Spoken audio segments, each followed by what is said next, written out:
step Yep. through our own fears, um, whatever holds us back, and to be truly ourselves in this life, because that's where everything can meet us. And the more we are ourselves, we're vulnerable, we're open, that's also what we're met with when we allow ourselves to do that thing that feels scary. It doesn't really matter the outcome, because no matter what, it gives us energy. We feel that energy coursing through our bodies. So I think in that, it's also just the act of doing is enough.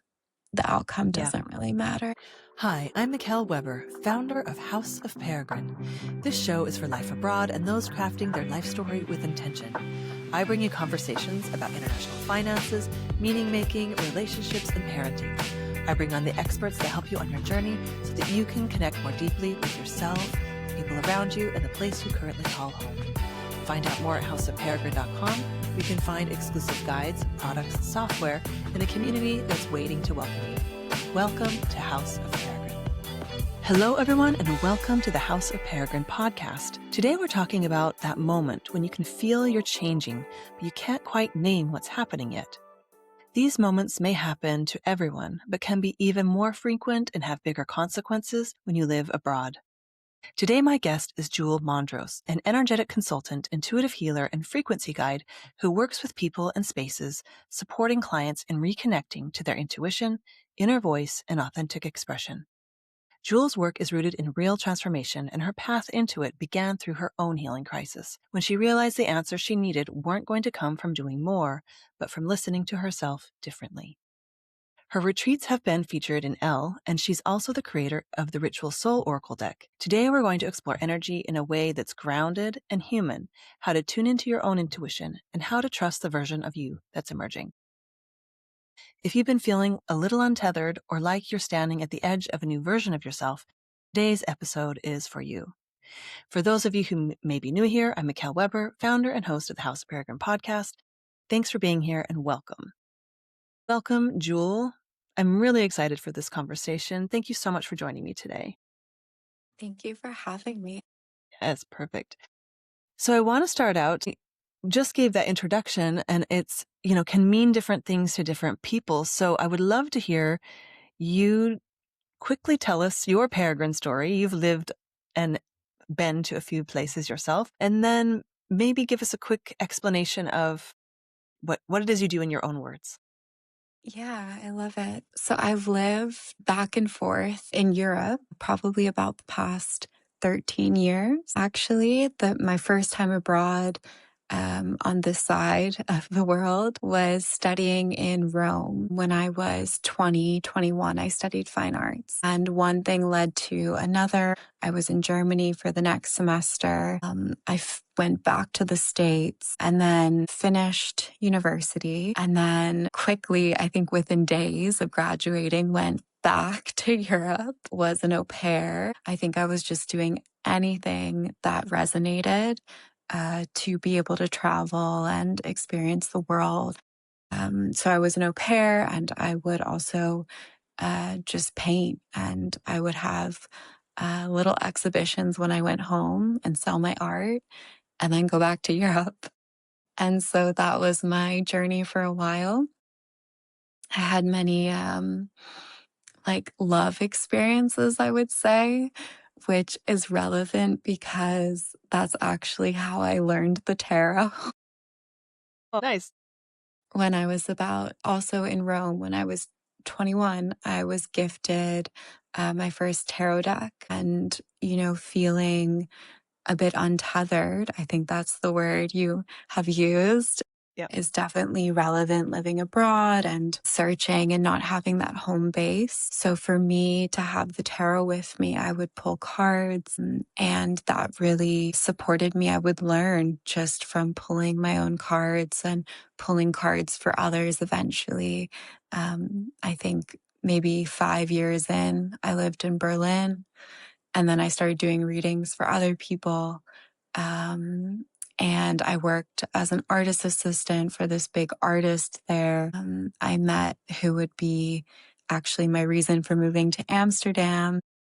In between, went back to New York City, worked as a freelance artist in New York City, and then got deeper into the spiritual, the energetics. It was always something that really grounded me. But I took some trainings and again was reading more and more for family, friends. And then COVID hit and I was a bit stranded on my own. Channeled my current deck, the Ritual Soul Oracle deck, and I was separated from my partner at the time, waiting for the borders to open so that I could move to Amsterdam. And I literally finished channeling my deck, got my Reiki training, and the next day the borders had opened and I booked a flight and packed 2 suitcases and moved to Amsterdam 6 years ago. Wow. So it was really, you're using the medicine yourself. The medicine was for me first. So grounding, so supportive. And then for others. Nice. Nice. And so a lot of this work is really sometimes either hard to understand, people are suspicious of it, they think it might be pretend or just for fun, which, let's be honest, it is fun. It can be fun. But in my experience, there's at the very least a mirror that you can have in having a tarot card reading. You can say, oh, that's not right. Oh, no, that really resonates. Oh, is that right? So even without a belief in maybe the spiritual, it's an experience. It can be an experience that can have benefits beyond just the fun every, like at a party or something or with friends. Tell me how you experience that, because I think you've told me before that you channel along with the tarot card reading. So tell me a little bit about that and how it connects to, or it can connect to, like personal growth, and then what the channeling adds to that. Okay. So will you say it one more time? Yeah, it was a very long question. First, I wanted everyone to know that a lot of people have suspicions about this sort of work. And it's been my experience that even when I first started working in this space, I don't do readings, but I receive readings, is that it holds up a mirror for you to be able to be like, oh, is that something I didn't consider? It's almost like someone else looking at your outfit and giving you input. It's like, oh yeah, I didn't think of that. I didn't think of that. So when I first started with maybe using it a little bit more for personal growth, it was kind of that was kind of my in of like, hey, what's the problem of just having a reading and testing it against my own intuition? And so that's one way in, because so I'm going to reformulate my question in a second. From my experience, when you feel unmoored, when you're living abroad, when you're maybe going through something big, there's no one really to ask. There's no one to be like, oh, so I want to go home, or my partner or my kid's going through this. There's no one to ask. So your intuition, your own inner world, needs to become more fortified than it was in ways that you actually can't train for. So that's what kind of led me down this path, is because there was no one that could like help me through these transitions. So I needed to become stronger in myself. But what got me started was not being like, this is just suspicious, it's a scam, it's whatever. I was like, oh no, this can be a mirror. So that's my first thing, is like, if you're searching for something or a way to just gut check yourself, this is one way in. But you then add to that channeling. So tarot card reading is one thing, which maybe you can explain what tarot is, and then explain what channeling with tarot in. Yeah, I love this. It's definitely a very like multi-dimensional question. Yeah. And I really love it because there's Pick so your dimension. much to it. I think to start is like, yeah, discernment's a big one. Different readers have different styles. I myself, after even reading for so long, like I'm very discerning when I go to a reader.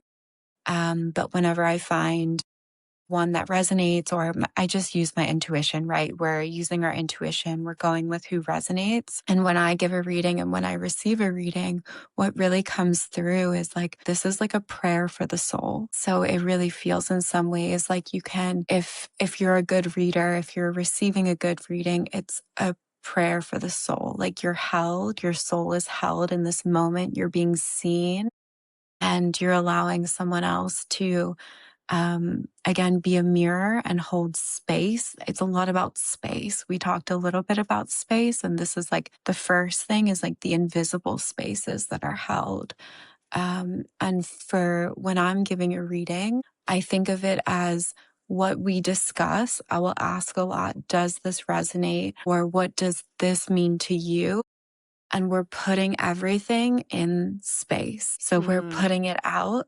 And then eventually we have this energetic space where we've spoken things out. We've looked at things. We've moved deeper, maybe into the subconscious, the unconscious. We've had a chance to sit with things, feel things that we might not in every day. And then we're able to alchemize certain beliefs, maybe look at things from a different perspective. So a lot of it is about perspective. A lot of it is about mirroring back. Oh, well, I heard you say this.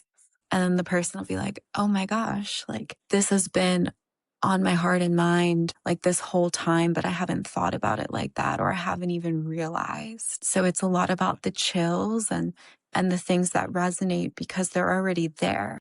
It's not like we're pulling things that aren't there. It's just giving it an opportunity to really be seen, to be sat with, to be felt. Wow.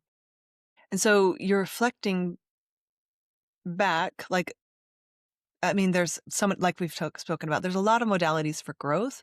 So there's like coaching, therapy, workout coaches, even like there's so many ways to grow, but very few of them in my experience outside of like psychedelics or body work can kind of get to that, what you're consciously thinking about or what maybe in your consciously in your awareness or in your space.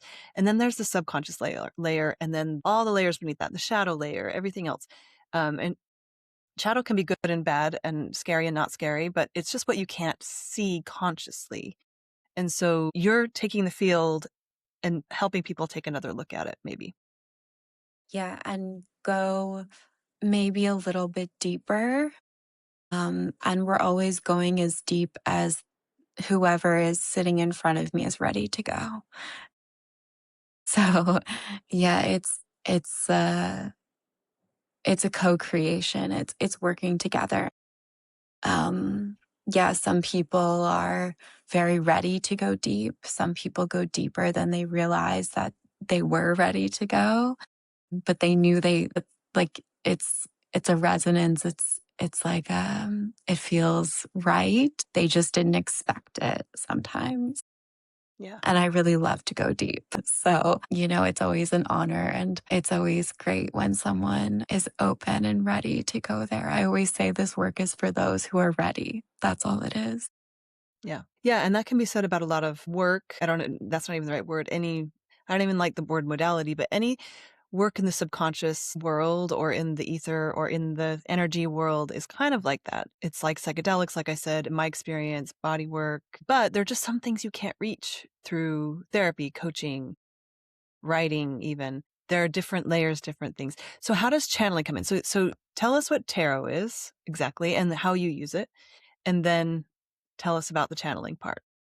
So with tarot, always 78 cards. There's going to be the major arcana, which is the fool's journey. It's similar to the hero's journey. So you find yourself in each of the 22 major arcana cards. And then there's the minor arcana, there's the suits, which are the four elements. So a lot of my work involves the four elements, and just coming back from Bali and having experienced like the culture there and the rituals. I see actually how like tarot feels so European, but the four elements feel so native and so tribal. And a lot of my wisdom and knowledge of that came from the tarot, like unknowingly, as I was learning it. So there will always be that in the tarot. So you follow a format and you pull a card and it's divination. So you will read the reflection of that card. Like what is the meaning? I actually have a deck in front of me as well. And it's different from Oracle as well because Oracle does not follow the specific format. And I have my Oracle deck. It's intuitively made. So there's no major arcana, there's no minor. You get to pick and choose how you want it to flow. And then channeling is, so for example, we'll pull a card and we have the Two of Pentacles. All right. What does that say about me? Well, this is juggling two different things. Pentacles is physical. It's the physical realm, which is earth. So it's resources, it's money, it's the body. And two tends to be about a pair. It could be a relationship, two people coming together, but it could also be balancing work and something else, right? He's really juggling. So the attention is a bit divided, but really trying to find that intuitive flow. We see the water in the background, and channeling tends to be a mix of trusting so you're opening something. For me, it's always from the heart and the third eye and the crown. So I'll feel it move within those spaces. And when I do a reading, I work with your higher self, my higher self. So the channeling, I mean, there's so much to get into here, especially when we talk about like different readers and stuff. But I do find the structure and the groundedness of the channeling important, like to call in the protection, to call in the higher energies. That's a big part of the work, so that we all feel safe doing the work. And then channeling is trusting the messages that come through that might not even be seen in the card, but you get feelings. Maybe it's a feeling of like a lot of people, I have chills right now as well. When they have someone close to them pass, they will be with us, and I'll just share that. And it's often very like loving and supportive messages that come through. And sometimes I even like have tears that come up, and that is channeling to me. It's not logical. You can't really make sense of it, but it's felt. Yeah. And it's for that person that you've made an agreement with. They're coming to you for your reading, but also energetically, you've made the agreement that you can tap into their energy, you're using your skills to channel something for them. I always find it difficult to explain these things, so you're doing a great job. Thank you. And unseen realms are something that get kind of a bad rap, but I think not a bad rap. I think it's becoming more like people are more open to it. But I think the interpersonal nature of channeling is sometimes pretty special.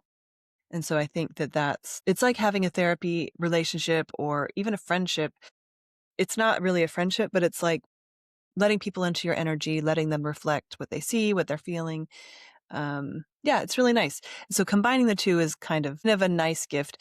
And if you're looking for me at least, if you're like, something's up and I can't quite, or something, I'm stuck either at a decision or just like not feeling off, feeling even great, just having those little tap moments, like little tapping into these unseen realms has been helpful for me. So, and I can imagine for your clients as well.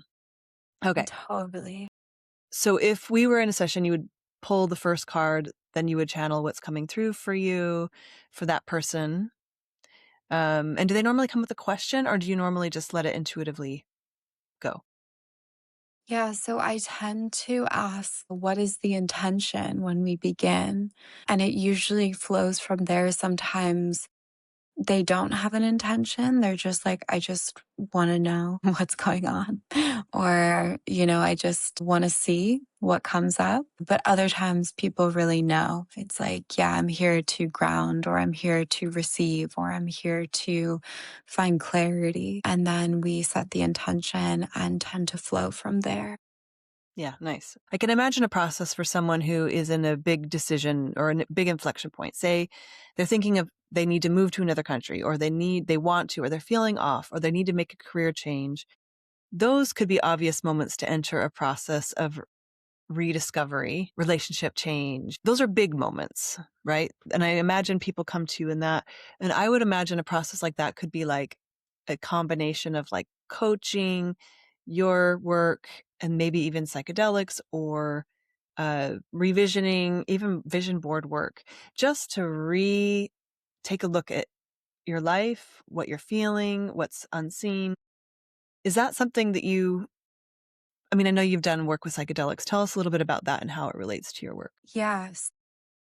It's funny because hearing this, I'm like, okay, yes. There's many ways to do this work. It's like you can pop in for a session and we can get clarity and you get some insights, and maybe that's enough. Maybe you're like, oh, wow, I needed that. I feel reoriented. But sometimes you're in a phase of your life where so much is changing and you want to be held over time. You want the clarity, not just the clarity, but it's like, how do I keep up with this? How do I change? Or I always say it's not changing. It's like coming back to the self even deeper. It's how do you keep coming home? How do you let go of all those layers that you're not? So then it's like 3 months or 6 months over time. And maybe with like the new moon, maybe with the full moon, maybe with psychedelics, because these are all points that are really powerful to check in. And then on the retreats that I've done, that's when I tend to work with my clients with psychedelics, with microdosing. I can, you know, set you up on a ceremony if you want to go and do it on your own. But for the safety of the spaces that I work in, I prefer to work with microdosing because it's very gentle but Yeah. powerful. Yeah. So tell us about that, because I've kind of made my own little protocol because people Yeah. over the last 10 years, but tell me your process with your clients. So from your beautiful retreats that have been featured in magazines and continue to do well, tell me what that process looks like, say over a year, or let's say 6 months with your clients. In the retreats or in the one-on-one work? So let's say someone comes to you for one-on-one work, they are going through a big transition, and then they want to end or begin in a retreat. Yeah. Yeah, that's perfect. So they'll come, we'll do the work. Which is like a reading. So basically, if we're working over time, we start with a reading at the beginning of a session. Typically, it's like, okay, what's your intention? Where are you? For example, maybe it's big work changes. People tend to come during, as you mentioned, these big transformations. So relational work, and they come and they're like, we start unraveling, we start opening to the initiation of what's coming. It's an initiation, right? It's just the beginning. They're typically standing at the doorway. We do 3 months, we do 6 months, and then they're like, okay, I'm really clear now. And typically what we're doing is setting them up to understand the energy that they're working with. And it's not me teaching them. I'm not sitting there like teaching, but we're working together in these spaces over time. So it's almost like it's like a muscle. You begin to work with your intuition deeper. You begin to see the patterns, a deeper pattern recognition over time. We're also doing the second half of the session is a deep guided meditation with Reiki. If it's in person, it's typically just hands-on Reiki. If it's virtual, it's with my voice and I take you someplace. We move through certain energetic processes. I find this so powerful. And I'm also, when you leave, you get my portal, which is full of maybe 40 plus guided energy, Reiki infused meditations. Working with either the inner child, with maybe spirit guides, with the earth, with water. So over time, you just are in the frequency of it. You're returned to a truer, more pure frequency. The society that we live in, it's so loud, and I don't want to like put my own sort of I don't have many opinions on it. I just know there's not a lot of space to be in our truest frequency in the way that we live now. So the more time you spend in meditation, in the work, you come back home, you come back to yourself. And then you feel a sense of confidence navigating these situations. So then my clients will be like, okay, well, that was clarifying and insightful, whatever it is. And then they'll typically come to me. Maybe they'll take a break and then they'll come for a retreat or a check-in session. We arrive at the retreats where we can do where we enter into the space, and we always work with the full and the new moon, one or the other on a retreat. It's intentionally set up because again, there are these powerful check-in points where we can gain clarity, we can set new intentions, we can release what no longer serves us. And just And and just then as a we can and also just as a bring in, question, really quick, yes. are you working with them with a microdose if they want before this, or is it only on the retreat that you're working with a microdose? So yeah, there's always the option if they want to work with a microdose with one-on-one with me as well. Um, Okay, so I just want to tap into that a little bit before we go into the retreats, because I think it's important for people to understand a microdose. In your opinion, what does that do if someone's trying to work on the unseen layers, their subconscious, or enter into the work, as you put it? People reference the work all the time, but the work is coming home to yourself. For some people, it's reaching spiritual realms. For others, it's reaching unseen layers. For others, but how does microdosing help to access that, would you say? so the truest thing for me from working with them over time is neural pathway. It's the idea that when we work with them intentionally, they help us maybe bypass certain walls. And it's the same with cacao, right? It's like we can bypass certain places we get stuck. And whether it's sometimes, it can even feel placebo because we cannot really feel a microdose. I mean, we can if we're sensitive, but it's working on a very subtle layer. But it's also saying, hey, I'm committing to this process of like 30 days where I am going to be reminded whether it's every other day or every third day, that these are my intentions that I'm working with. And this is the phase of my life. And I've committed to this process. It's like any journey, like a weight loss journey, you actively commit to it and you're anchoring in something physical that also works on an energetic or spiritual layer. And the advantages to that, in my experience, are there's a lot that we shut down, whether we were born innately with it or not. You can debate that all day long, but you're opening back up part of your senses, call it your intuition, call it higher realms, that are really, really useful if you are trying to find your. It's like almost having a heightened sense of smell, if we were to relate it, or taste. If you're in the middle of a forest and you need to find your way home, having enhanced intuition or senses helps you. And so for me, psychedelics has been a little bit of that, as opening up these other senses or parts of my own intuition or knowing that maybe I cut off to survive, or maybe, in being a woman, or we have all sorts of reasons for dulling our senses, or at least I have. And psychedelics has given me back access to some of that when you're in a process or you're in a big change, can be really helpful if you need more access to more of your knowing.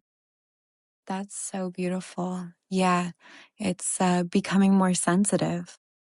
Yeah. They really open up your perception, and your perception is everything Yeah. sometimes. Yeah, but we do have to shut it down. And that's what I want people to know is, like, we all have more ability to sense things than we know. And we use very little of it on purpose, especially if you've gone through something big like a move, or even just going through university. I feel like was such a hard, like, I had to shut down a lot of my senses just to get through that. And so I think that it doesn't have to be a big T trauma, but just life shuts us down for whatever reason in this world. So coming back to this actually kind of makes you more effective at a lot of things. And I know microdosing is a huge buzzword, but the way you're using it in this realm is really, really nice.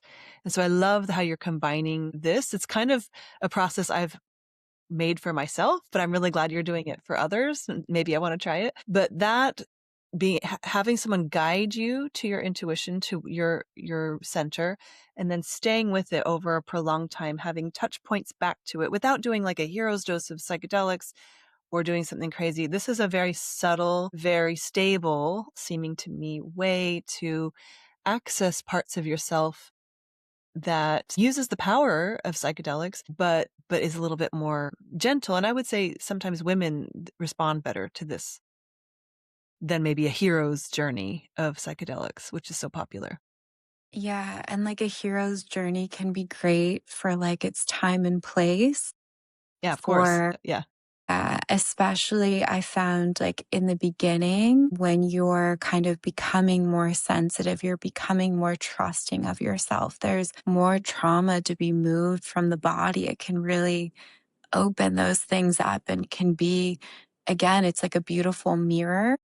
I Yep. find the mushrooms extremely spiritual in that way. You know, we can talk about the scientific ways, but I do find it very spiritual. But then the microdosing is really of like the everyday life, like the consistency, consistency again is used lightly. It's like the showing up for the self, the neural pathways, the learning the new ways and having it integrated in everyday life.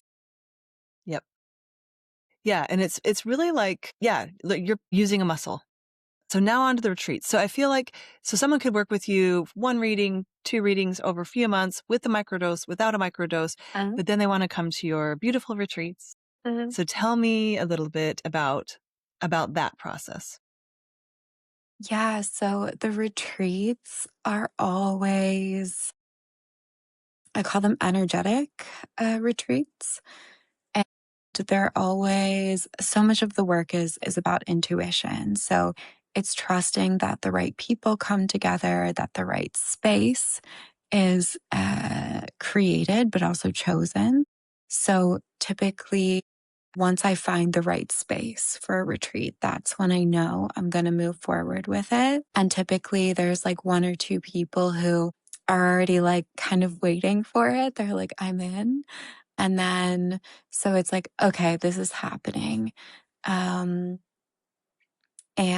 from there, it's typically about 5 days. Although my next retreat, I am planning spoken on it actually at all. So this will be my first like public share, but it will be most likely in Bali in September. So then going all the way to Asia, maybe it's a bit longer. But the details come together. You fly there from the moment that you arrive, wherever it is. My last retreat was in the Azores, and the 2 before that were in Lanzarote. So I have something for these like very volcanic, Yeah. special, lush Volatile. No, yeah, I'm kidding. volatile. No. I love it. No, I'm kidding you mostly. But so the location really matters. And that's another area you work in. And so let's go over the retreat really quick. So 5 days-ish, and you're doing mostly energetic, maybe mixed with some microdose. Exactly. In Bali, obviously, we will not do the microdose because we always Follow the respect rules. Yeah. follow the rules, and it is extremely illegal there, which is very interesting. But after spending 2 months there, I really felt like I came back from a 2-month long mushroom journey where I was completely sober the entire time. So that is the nature of the spaces we work with. The space can really do a lot of the energetic work for us. And a lot of my job is just curating the right boundaries, safety protocols, also fun, like to have like a great chef, right? To have like a beautiful space, like to have great people. It's the curation of that. It's sometimes even the aesthetics adds to that. But the space, both the location and the retreat center that I choose is really important to how we move through the retreat. And we combine a lot of meditation, private sessions, yoga, and usually a couple excursions. So we'll really experience outside of the retreat center. We'll go on maybe a big hike we've done. We've done trips to other islands from Lanzarote. So there's always something that adds to the energy of the group as well. We're working collectively as well as individually, and the microdosing as well. Yeah, and that's a powerful combination, because I think interpersonal work is underutilized at this moment. So you can do as much therapy as you want, and you can still go to Thanksgiving and you have interpersonal problems, right? Or Yeah. work, or these patterns that show up in your life that can only be exercised interpersonally. And so working in a group is really powerful. I've just gotten back from a group retreat that was crazy. It's like a psychedelic, it's totally psychedelic, but it's all about this. No psychedelics, but it's work that you can't do anywhere else. And it's actually sometimes your biggest things that are holding you back are these transpersonal or interpersonal patterns that you don't know that you have until you 100%. yeah. So I think this is where I would love people to realize that you can be doing your own personal work as long as you want with a therapist for 20 years, and you'll never reach some of the places you can reach with a group or with psychedelics and a group. So that's super interesting. And tarot, of course. Mhm. And so this combination is super interesting. Okay. So you say that sounds lovely. We'll put the link when you're ready everywhere so people can check it out. And then what I would love for you to go into is how you work with spaces. And then we talked about maybe you channeling for the first time for a business for House of Peregrine. And so I want to hear about spaces though, because I love how you said that the space is actually part of the magic. I think that's underestimated a whole bunch. And I love that you're taking that into account, because I always say that actually the country you're in, or where you decide to spend that chapter of your life, actually it impacts how your life is lived. Location is extremely important, like maybe the most important. And so tell me about your work with spaces. Like, how does that work? Yeah. So there's the traditional, like, energetic work with spaces, which is space cleansing and feng shui, right? And that can be so powerful. But in my experience, it is like whenever you travel, whenever you go someplace, the place you stay has a certain frequency. And it determines, like exactly like you said, the way you move and the way you live and even the way you feel throughout, whether you're staying there for just a couple nights, whether it's your home. So the work with spaces is newly emerging. I've been doing my research also while in Bali. I was there for 2 months and I stayed in probably 14 different accommodations. Wow. And yeah, and it was really just being in it. The way I like to do my work is like really to like live it, to be in the experience of it. And I just witnessed the experience of and I had already had it from the retreats, right? Like why the first retreat I saw it and I had never been to the place actually. I had been to the island, spent time on the island, spent time in that location. But I saw it, I just saw the pictures and I thought, okay, this is it. Like, this is the space. And it held us so well. And from then on, I became very sensitive to the energy of the spaces and also the energy of the things that happen in our homes, the things that break, the things that aren't working. There's so much information and all of that. And so, Okay, so a lot of people have leaks, and I've noticed a lot of people have leaks in their apartments yeah. or their workplaces when they are either needing to move on, or tell me what a leak or a water in a space where it's not wanted might mean, as an example. Yeah, it's so fascinating. It's so fun for me because it's emotional. It's again, it's going back to the elements. And if you think about water, water is creativity, it's flow. So there's something either overflowing, there's something like maybe the emotions aren't properly, being sat with, being felt. But it can also be if it's in the bathroom, for example, like a leak in the sink. It can also be like money is like leaving too fast. Like the money is just like flowing away. So you tell me. No. So if someone were to say, "Oh my God, this is happening," or is that maybe a clue you sometimes use? Like, okay, so what's going on with your house? Exactly. It's what's going on in the home. And it's also like, why do we not get these things fixed? And sometimes it's like really challenging. There's obstacles, there's resistance, either in the physical world or within us around Hmm. getting these things fixed. So Oh my each, gosh. right? Yeah. Yeah, it's true. And it's probably the same thing that's keeping you same, not thought, but the same blockage or the same pattern. Is that a good way of putting it? That's stopping you from fixing something in your house or breaking in your house that is maybe in relationships or in your financial world, or it translates. My favorite saying is, you are who you are. Wherever you look, there you are. Yeah. Or the way you do one thing, you do everything. Very Yeah. similar. Yeah. Yeah. That's so true. That's so true. Okay. So that's really cool. And so do you help people sometimes if you clear something in a space, does it help in your own other areas of your life as well? So is that maybe one portal in if maybe working personally is too confronting?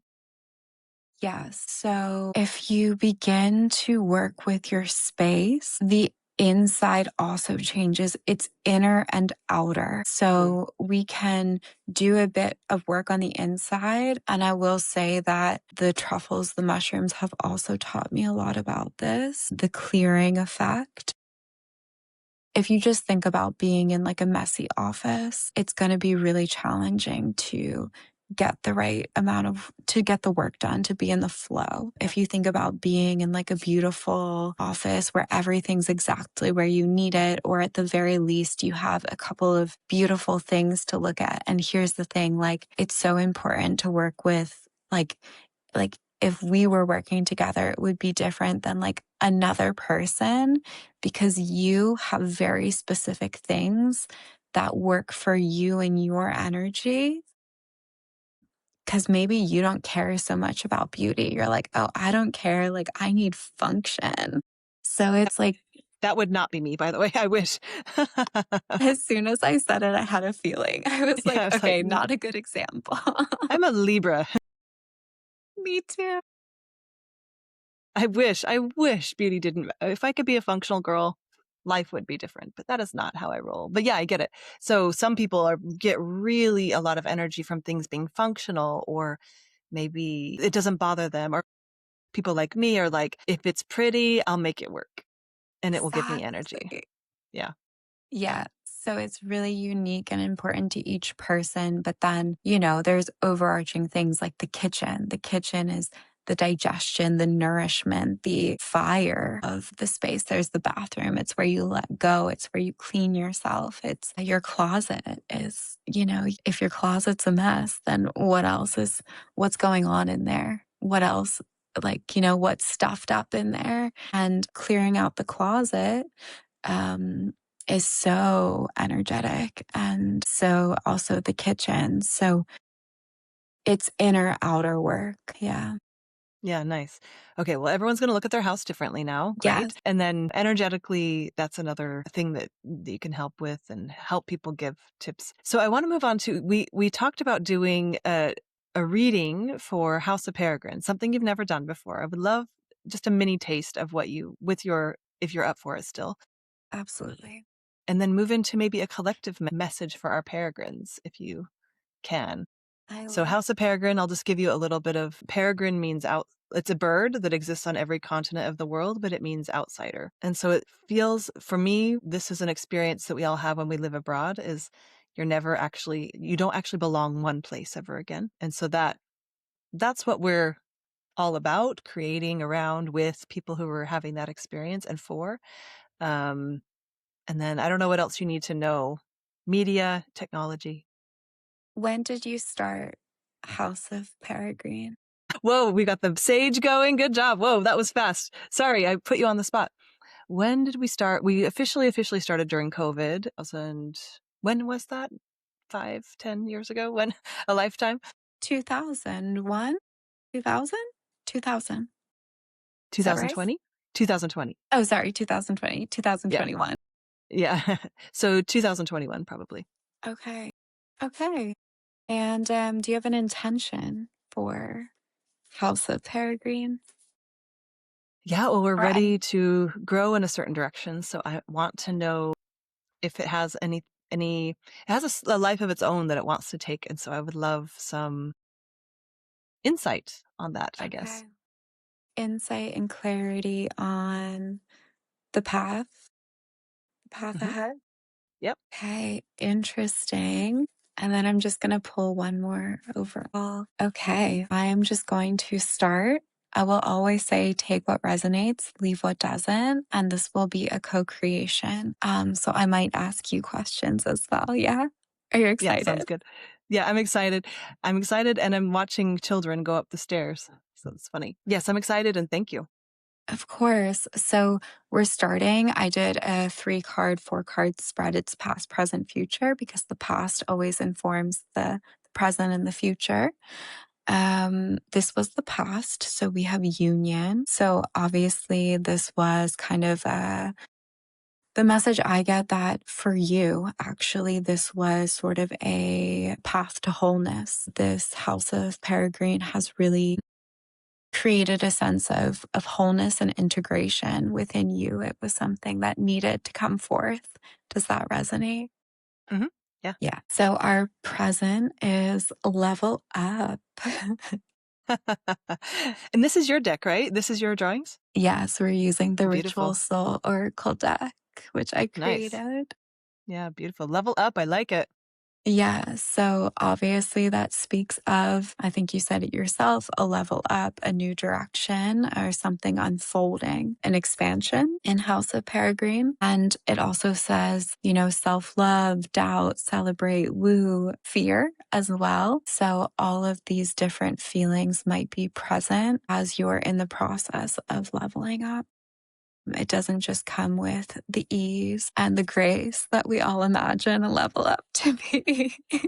Does that So resonate? true. Yeah, so true. Well, and I think when there's a vision as large as ours, it's terrifyingly big, but also it's a big space to operate under, but you just have to take the right next step. And so that can, again, using your intuition, using everything we've talked about, that's where I'm at. Exactly. That's where we're at. Yes. And with the intuition, we also have this is your overall card, which is the angel numbers. And whenever this card shows up, you can always trust that as well. It's divinely guided.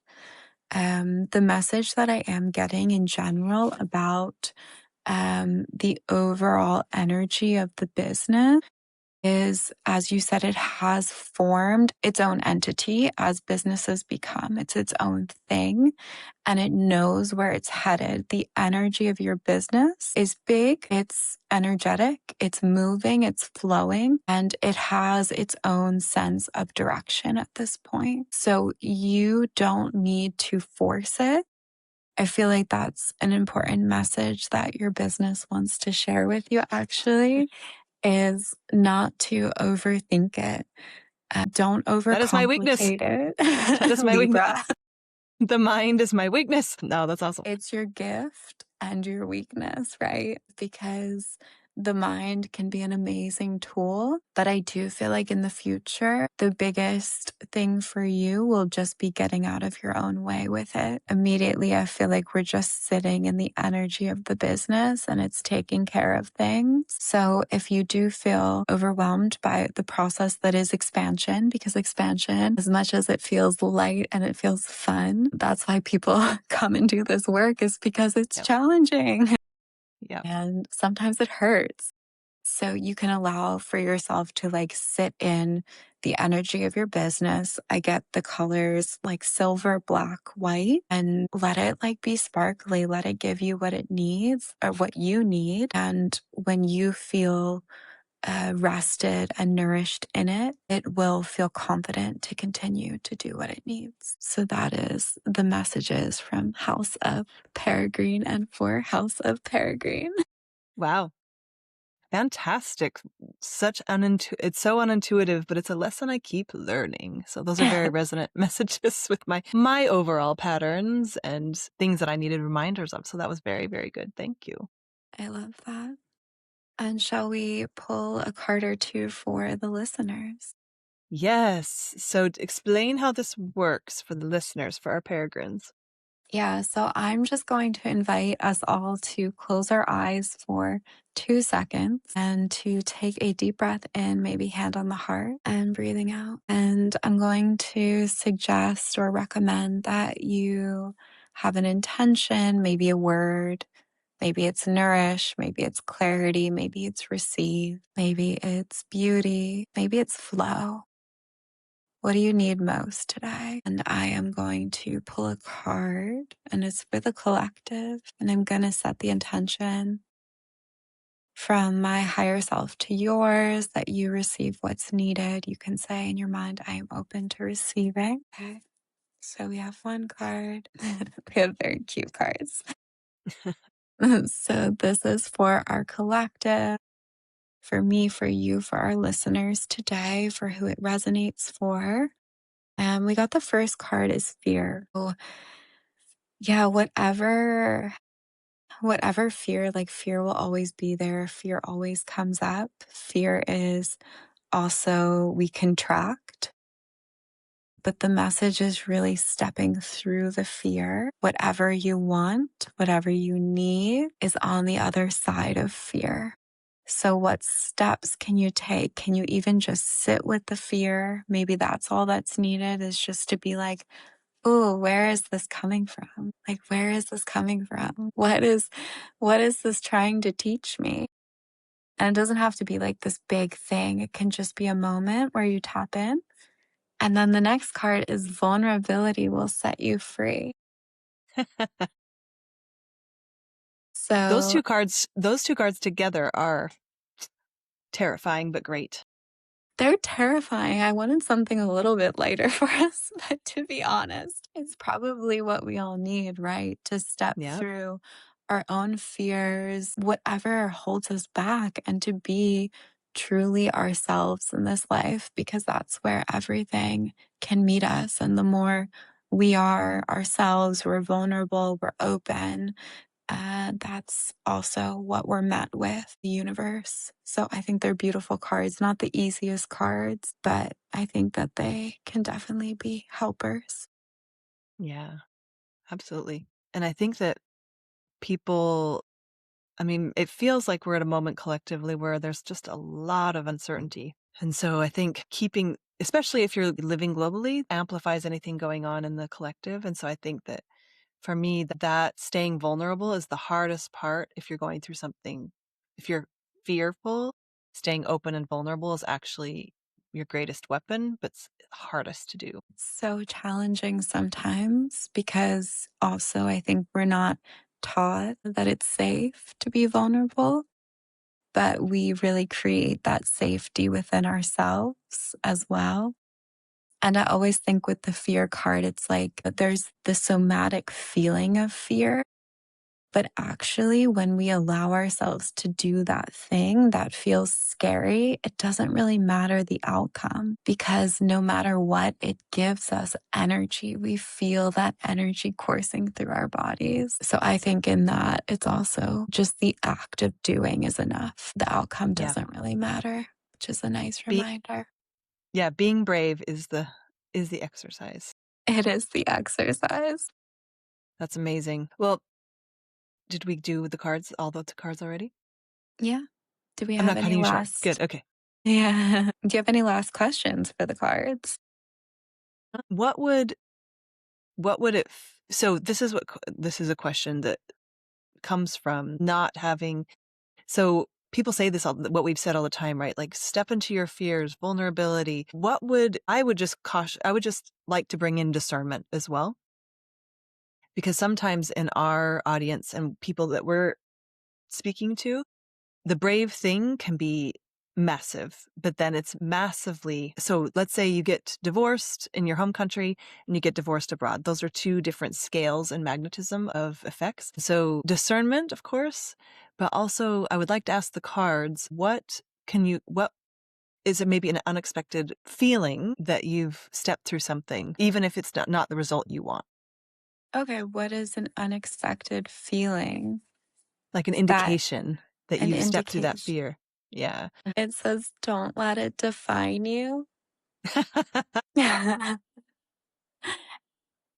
I think that's like plenty enough. But even as you were asking, it's like the energy always shifts and the energy always changes. So even when something doesn't feel like it's right, I always think, and this card is actually coming in the next deck, I'm really excited for. It's the choices card.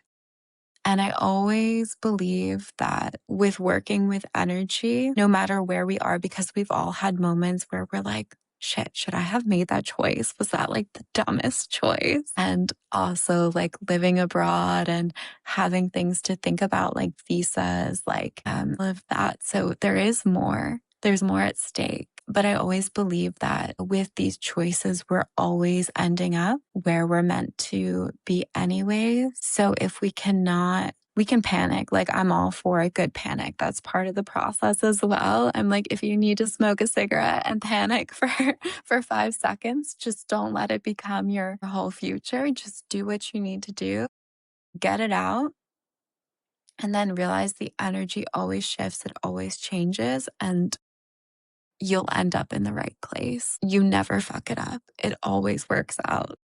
Yeah. What's yours will always find you, right? Exactly. Yeah. Yeah. Don't let it define you is a really good card for that. What happens, what happens. Just take the chance. Yep. Good. Just take the chance. Or yeah, that's a really good reading for our collective. Yeah. And I just really hope that people come away with this notion. Intuition is so important in our lives. And I really love that that is something you're helping people come back to with these new tools, new senses that they are gaining. And there's a lot of ways to work with this that you actually have. So you have your card deck, the Oracle deck. You do readings, like you pull cards online so people can find you on your Instagram if they want to get a sense. They can work one-on-one with you or come to your retreats. So do all of that. But I would just encourage everyone who's listening to explore what may be available to you that is innate to all humans that can help you on your path, whether you're making big decisions or if you're just trying to get to know yourself better or your partner or teach your kids. I think that there's a lot of ways that we have a lot of extra pressures as international people and the stakes are higher. And so I just encourage everyone listening to use everything at your disposal to get to know yourself better, your intuition. And yeah, I love how you're doing it, Jewel. So I really appreciate you sharing your process with us and defining some terms. And yeah, is there anything we didn't cover that you would love to discuss right now? No, I think we covered mostly everything. I have a new deck coming as well, which is available on pre order. And I think it is pretty aligned with a lot of our discussion today as well, because it's a deck for recalibrating, for transformation and Nice. recalibration. So I think that's Nice. quite in alignment with today. Nice. Nice. Well, we'll link everything below. People can get a hold of you. Tell us how the best way to get a hold of you. Yeah, so the best way is either Instagram at jewel.mondros or my website is jewelmondros.com. And you can always feel free. I always say it because it's so easy. Just send me a DM if you want to know about, how to work with me or if you have a question or want to know where to find me. I'm always happy to chat. Awesome. Thank you so much for joining me today, Jewel, and thank you everyone for being here with us on the House of Peregrine podcast. I can't wait to share this episode with all of you, and thank you so much for tuning in. Follow and like if you haven't already. It helps us a lot, and we'll see you next time. Okay, that's it for today. I hope you've enjoyed our show. For the latest insights on living internationally, join us at houseofperegrine.com to find out how you can connect with our community. Let's craft our life story with intention together.